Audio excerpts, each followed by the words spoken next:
सोचिए, एक ऐसा देश जहां कभी भूख नहीं थी, जहां चोरी करना पाप समझा जाता था, जहां चरित्र धन से ऊपर था और जहां गाय केवल पशु नहीं, जीवन की धुरी थी। ये कोई कल्पना नहीं है, ये वही भारत है जिसे देखने के बाद एक विदेशी शासक ने खुद स्वीकार किया कि जब तक इस देश की आत्मा को नहीं तोड़ा जाएगा, तब तक इस देश को गुलाम बनाना असंभव है। और उस आत्मा का नाम था भारत की संस्कृति, भारत की शिक्षा, भारत की कृषि और उसका मूल आधार गौ आधारित जीवन व्यवस्था। आज हम 21वीं सदी में खड़े होकर जब पीछे देखते हैं तो सवाल उठता है, क्या सच में वही हुआ जिसकी साजिश 1835 में रची गई थी? क्या भारत की रीढ़ तोड़ी गई? क्या हम धीरे धीरे अपनी ही जड़ों से काट दिए गए? 1857 की क्रांति से लेकर 1966 की गोलियों से छलनी संतों तक और आज सड़कों पर प्लास्टिक खाते गौवंश तक। ये केवल इतिहास नहीं है, ये एक अधूरी लड़ाई की कहानी है। ये कहानी है वादों की, वादा खिलाफी की, आस्था की, संघर्ष की और अब एक निर्णायक जन अभियान की। ये कोई भाषण नहीं, ये कोई आरोप पत्र नहीं, ये एक साक्ष्य है कि जब जब भारत ने गौ को छोड़ा, तब तब भारत ने खुद को कमजोर किया। अब सवाल सिर्फ ये नहीं है कि गौ माता के साथ क्या हुआ, सवाल ये है कि अब हम क्या करेंगे। लॉर्ड मैकॉले का आगमन 2 फरवरी 1835 को ब्रिटेन की संसद में मैकॉले के भारत के प्रति विचार और योजना। मैकॉले के शब्दों में, मैं भारत में काफी घुमा हूं, दाएं बाएं इधर उधर मैंने ये देश छान मारा और मुझे एक भी व्यक्ति ऐसा नहीं दिखाई दिया जो भिखारी हो, जो चोर हो। इस देश में मैंने इतनी धन दौलत देखी है, इतने ऊंचे चारित्रिक आदर्श देखे हैं और इतने गुणवान मनुष्य देखे हैं कि मैं नहीं समझता कि हम कभी भी इस देश को जीत पाएंगे जब तक इसकी रीढ़ की हड्डी को नहीं तोड़ देते, जो इसकी आध्यात्मिक और सांस्कृतिक विरासत है और उसका मूल आधार गौ आधारित शिक्षा, गौ आधारित कृषि और गौ आधारित जीवन शैली। इसलिए मैं ये प्रस्ताव रखता हूं कि हम भारत की पुरातन शिक्षा व्यवस्था, संस्कृति और गौ आधारित जीवन शैली को बदल डालें।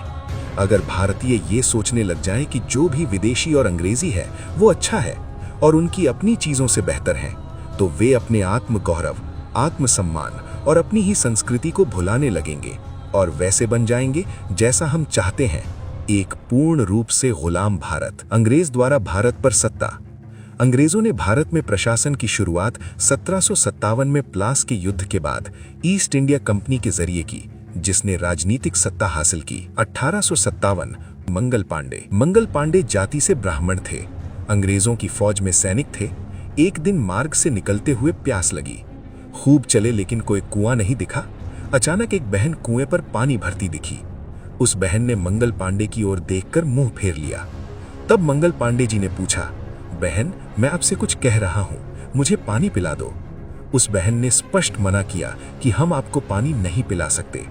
मंगल पांडे ने पूछा, आखिर क्यों?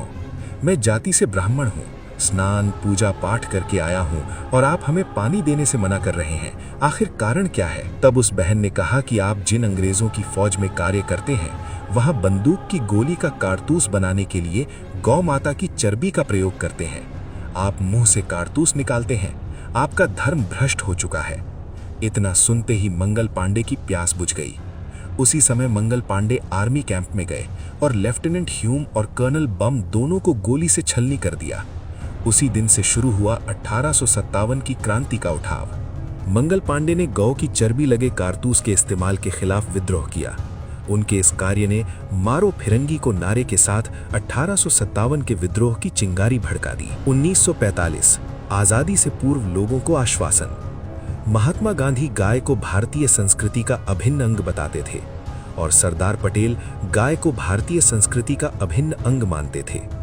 दोनों ने गौ रक्षा को स्वतंत्रता संग्राम से जोड़कर जन भावनाओं को जगाया था। उनका मुख्य जोर ब्रिटिश हुकूमत से मुक्ति पर था। इस हेतु गौ रक्षा उनकी विचारधारा का केंद्रीय हिस्सा थी, जो जन समर्थन जुटाने में मदद करती थी। गांधी जी कहा करते थे कि गौ रक्षा का विचार आजादी से भी महत्वपूर्ण है। पटेल तो गौ रक्षा के अंतः से कट्टर समर्थक थे। जन जागरण। उन्होंने गौरक्षा के मुद्दे को स्वतंत्रता संग्राम से जोड़ा, जिससे लोगों में एकता और राष्ट्रवाद की भावना बढ़ी। गौ हत्यारी ब्रिटिश हुकूमत के विरोध का भाव बढ़ा। 1945 तक भारत की आज़ादी की लड़ाई अपने चरम पर थी। इस दौरान गांधी जी और पटेल दोनों ही ब्रिटिश शासन से मुक्ति के लिए विभिन्न तरीकों से जन समर्थन जुटा रहे थे। गौरक्षा की भावना ने उस समय के राष्ट्रवादी आंदोलन को एक धार्मिक और सांस्कृतिक आधार प्रदान किया, जिससे हिंदू जनता का जुड़ाव और मजबूत हुआ और वे आज़ादी की लड़ाई में अधिक उत्साह से शामिल हुए। 1947 देश आज़ाद हुआ। ब्रिटिश भारत में मुसलमानों को गाय की बलि देने की अनुमति थी, हालांकि हिंदू तब भी गाय की पूजा करते थे। भारत के स्वतंत्र होने के तुरंत बाद इसमें आंशिक बदलाव आया। पूरे देश में गौ हत्या बंदी नहीं हुई, पर कुछ राज्यों में गौ हत्या पर प्रतिबंध लगाने वाले कानून बनाए। हालांकि ये भी सच है कि गांधी और नेहरू ने इस तरह के कानून का कड़ा विरोध किया था। हालांकि महात्मा गांधी एक हिंदू के रूप में गायों की रक्षा करना अपना कर्तव्य मानते थे। उनका मानना था कि मुसलमानों को स्वेच्छा से गौमांस छोड़ने के लिए राजी करना चाहिए। यही उनकी सबसे बड़ी भूल रही और नेहरू ने गौ रक्षा आंदोलन के बारे में कभी सोचा ही नहीं। और एक बार तो उन्होंने जिन्ना से वादा भी किया था कि उनकी सरकार गायों के वध पर प्रतिबंध नहीं लगाएगी। अभिनव चंद्र चूड़ ने अपनी किताब में इंडियाज स्ट्रगल फॉर फ्रीडम के वॉल्यूम 3 के हवाले से नेहरू के एक पत्र का जिक्र किया, जो उन्होंने 6 अप्रैल 1938 को मोहम्मद अली जिन्ना को लिखा था। पत्र में नेहरू ने लिखा, जहां तक गौ हत्या का सवाल है, कांग्रेस के खिलाफ काफी गलत और बेबुनियाद प्रचार किया गया है, जिसमें कहा गया है कि कांग्रेस इस मामले में मुसलमानों के स्थापित अधिकारों को प्रतिबंधित करने के लिए कानून बनाकर इसे जबरन रोकने जा रही है। कांग्रेस इस मामले में मुसलमानों के स्थापित अधिकारों को प्रतिबंधित करने के लिए कोई विधायी कार्यवाही नहीं करना चाहती। अंत में ये निर्णय लिया गया, गौ हत्या रोकने के लिए कांग्रेस नहीं बनाएगी कानून। जिन्ना को खत लिख नेहरू ने दिलाया था भरोसा। बॉम्बे हाईकोर्ट के वकील ने अभिनव चंद्र चूड़ ने अपनी किताब Republic of religion, the rise and fall of colonial secularism in India में नेहरू के एक पत्र का जिक्र किया, जिसमें उन्होंने जिन्ना से गायों के वध पर प्रतिबंध न लगाने का वादा किया है। गौ हत्या के खिलाफ कानून नहीं चाहते थे गांधी। जुलाई 1947 यानी आजादी से एक महीने पहले गांधी और अन्य नेताओं को भारत में गौ हत्या पर प्रतिबंध लगाने वाले कई टेलीग्राम और पत्र मिलने लगे। 19 जुलाई 1947 को महात्मा गांधी ने एक भाषण दिया, जिसमें उन्होंने कहा कि वो नेहरू या सरदार को भारत में गौ हत्या पर रोक लगाने वाला कानून बनाने के लिए नहीं मनाएंगे। उन्होंने दोहराया कि गायों को कम दाना देकर, बैलों से भारी बोझ उठवाकर और गायों को बूचड़खानों में बेचकर खुद हिंदू ही गौ हत्या के लिए जिम्मेदार हैं। उन्होंने कहा कि जवाहरलाल नेहरू या सरदार कोई भी कानून नहीं बना सकते जो गौ हत्या को रोक सके। गांधी जी और नेहरू जी ने आजाद भारत में गौ हत्या पर पूर्ण प्रतिबंध इसलिए नहीं लगाया क्योंकि गांधी जी का मानना था कि इससे मुस्लिम और ईसाई वोट कम होंगे। गौ हत्या बंदी कानून से ज्यादा शिक्षा और धार्मिक सद्भाव महत्वपूर्ण है और किसी पर जबरदस्ती थोपना गलत है, जो उनके लिए संकल्प के विरुद्ध था। स्पष्ट कहें तो ये उनके द्वारा की गई वादा खिलाफी थी। 1966 गौ रक्षा आंदोलन। 1966 का मुख्य आंदोलन भारत में गौ रक्षा आंदोलन था। धर्म सम्राट स्वामी करपात्री जी के सानिध्य में आंदोलन हुआ, जिसमें साधु सन्यासियों और हिंदू संगठनों ने देश भर में गाय की हत्या पर पूर्ण प्रतिबंध लगाने की मांग की थी, जिसके तहत 7 नवंबर 1966 को दिल्ली में एक विशाल प्रदर्शन हुआ, जिसमें कई जगह हिंसक झड़पें भी हुई। अगस्त 1966 में गृह मंत्री गुलजारी लाल नंदा के घर के बाहर धरना। 7 लाख से भी अधिक गौभक्त इकट्ठा हुए दिल्ली में। दिल्ली की माताओं ने सड़कों पर भट्टियां लगा दी, पूड़ी, आलू की सब्जी और अचार टिफिन भिजवाए। धरना प्रदर्शन। असंख्य संतों पर इंदिरा गांधी ने गोली चलाई। कई गौभक्त और संत यमुना जी में बहाए गए, कुछ संत नाली में बहाए। परिणाम, इस आंदोलन ने केंद्र सरकार पर दबाव डाला और अंततः राज्य सरकारों को अपने विवेक पर गौ हत्या पर प्रतिबंध लगाने की अनुमति दी गई। लेकिन केंद्रीय कानून नहीं बनने से जिन राज्यों में कानून बना, वहां से तस्करी कर वध स्वीकार्य क्षेत्र में वध जारी रहा, जो आज तक बंद नहीं हुआ है। अन्य 2012, 2014, 2016, 2018 के आंदोलन। जयपुर, दिल्ली में आंदोलन। कौन से राज्य में गौ हत्या पर प्रतिबंध? उत्तराखंड, उत्तर प्रदेश, राजस्थान, गुजरात, मध्य प्रदेश, छत्तीसगढ़, हरियाणा, हिमाचल प्रदेश, दिल्ली, महाराष्ट्र, जम्मू कश्मीर, चंडीगढ़, इन राज्यों में गाय, बछड़ा, बैल और सांड की हत्या पर पूर्ण प्रतिबंध है और उल्लंघन पर कड़ी सजा का प्रावधान है। आंशिक या कोई प्रतिबंध वाले राज्य मुख्यतः केरल, पश्चिम बंगाल, असम, अरुणाचल प्रदेश, मिजोरम, मेघालय, मणिपुर, नागालैंड, त्रिपुरा, सिक्किम, गोवा। इन राज्यों में गायों के वध या बिक्री पर कोई या बहुत कम प्रतिबंध है या विशेष परिस्थितियों जैसे फिटनेस सर्टिफिकेट के तहत अनुमति है। असम, सार्वजनिक स्थानों पर बीफ की खपत पर हाल ही में प्रतिबंध लगाया गया, लेकिन घर पर या निजी प्रतिष्ठानों में खपत अनुमति है। कर्नाटक, 2021 में एक सख्त कानून लागू किया गया, लेकिन नियमों में भिन्नता है। Nagaland plus 7 sisters plus Kerala plus Bengal, खुलेआम गौ कटती है, गौ मांस खाने की परमिशन। आज देश में गौ की स्थिति। गौ माता सड़क पर भूख और प्यास से परेशान सुनी घूमती है, लोगों के डंडे और गाली खाती हैं, सड़क पर प्लास्टिक खाती हैं। हर साल लाखों गौ माता प्लास्टिक खाने से प्राण त्याग देती हैं। गौ माता की गोचर भूमि पर कब्जा, गौ माता के जंगल नष्ट हो गए। 4 लेन, 6 लेन, 8 लेन की वजहों से प्रतिदिन सड़क दुर्घटना। लुम्पी बीमारी से गौ माता परेशान। चारा खेतों में जला दिया जाता है, गौ माता देखती रह जाते हैं। खेत की फेंसिंग पर करंट छोड़ दिया जाता है कि गौ माता फसल खा नहीं पाए। मेलों में नंदी की बिक्री। प्रतिदिन लाखों गाय की तस्करी होती है। Truck, container, taxi, tanker. Al Kabeer और देवनार जैसे कत्लखाने जहां हजारों की संख्या में गौ काटी जाती है। वृंदावन की संतों की मीटिंग। वृंदावन में बैठकर संतों ने विशेष रूप से गहन चिंतन किया, कुछ कार्य योजना बनाई। देश भर के संतों को आदेश दिया कि कार्य योजना का देश के कोने कोने में यानी 5000 से अधिक तहसीलों में विस्तार करें। देश भर के संतों के समक्ष कार्य योजना को रखा गया। गौ सेवकों को आदेश दिया पूरे देश में इसे आगे विस्तार करें। संतों ने अलग अलग स्थान पर जाकर ये कार्य योजना रखी। राजस्थान, मध्य प्रदेश, उत्तर प्रदेश, बिहार, कश्मीर, पूर्वांचल, बंगाल सहित देश के प्रत्येक प्रांत, देश हर कोने में इसका प्रचार हो रहा है। सोशल मीडिया, पोस्टर, स्टिकर्स, प्रवचन के माध्यम से खूब प्रचार प्रसार हो रहा है। 5 माह यानी दिसंबर से अप्रैल तक गहन प्रचार प्रसार एवं जनसंपर्क कर सकल सनातन भारतीय समाज को अभियान से जोड़ेंगे।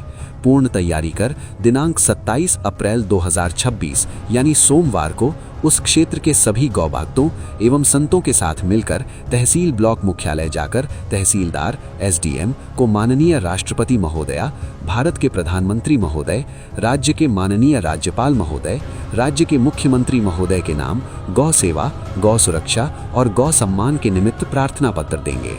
इसके पश्चात 2.5 माह यानी मई, जून, जुलाई तक शासन से सकारात्मक संवाद करते हुए प्रतीक्षा करेंगे। दिनांक 10 जुलाई 2026 तक राज्य सरकार और केंद्र सरकार की ओर से आशा अनुकूल उत्तर और परिणाम प्राप्त हो जाता है तो 27 जुलाई 2026 यानी सोमवार को देश के प्रत्येक जिला केंद्रों पर जाकर जिला कलेक्टर के माध्यम से शासन और सरकार को धन्यवाद पत्र देंगे। किसी कारणवश तय तिथि तक सकारात्मक परिणाम नहीं मिलता है तो 27 जुलाई 2026 यानी सोमवार को प्रत्येक जिला केंद्रों पर जाकर जिला कलेक्टर को माननीय राष्ट्रपति महोदया, भारत के प्रधानमंत्री महोदय, राज्य के माननीय राज्यपाल महोदय, राज्य के मुख्यमंत्री महोदय के नाम गौ सेवा, गौ सुरक्षा और गौ सम्मान के निमित्त प्रार्थना पत्र देंगे। पुनः 3 माह यानी नवंबर, दिसंबर, जनवरी तक 2.5 माह शासन से सकारात्मक संवाद करते हुए प्रतीक्षा करेंगे। 3 माह प्रतीक्षा करने पर राज्य सरकार और केंद्र सरकार की ओर से 26 जनवरी 2027 तक आशा अनुकूल उत्तर अथवा परिणाम मिल जाता है तो 27 फरवरी 2027 यानी शनिवार को सभी राज्यों के 5000 तहसील और 780 जिलों के नियुक्त किए सभी गौसंत एवं गौ भक्त 1 महीने तैयारी करके अनेकों यानी 1 करोड़ से अधिक गौ प्रेमियों को लेकर दिल्ली पहुंचेंगे और सरकार को धन्यवाद प्रदान करेंगे।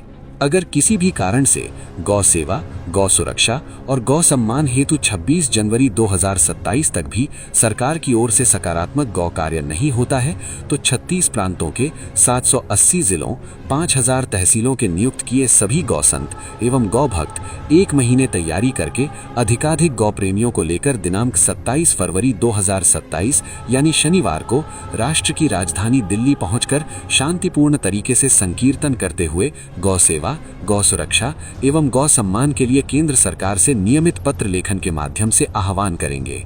ये सभी गौभक्त 5.5 माह अर्थात 15 अगस्त 2027 तक दिल्ली में बैठकर सरकार से नियमित गौ सेवार्थ, गौ रक्षार्थ और गौ सम्मानार्थ प्रार्थना जारी रखेंगे। देश के 30 जिलों से 1000 लोग 7 दिन के लिए दिल्ली आएंगे।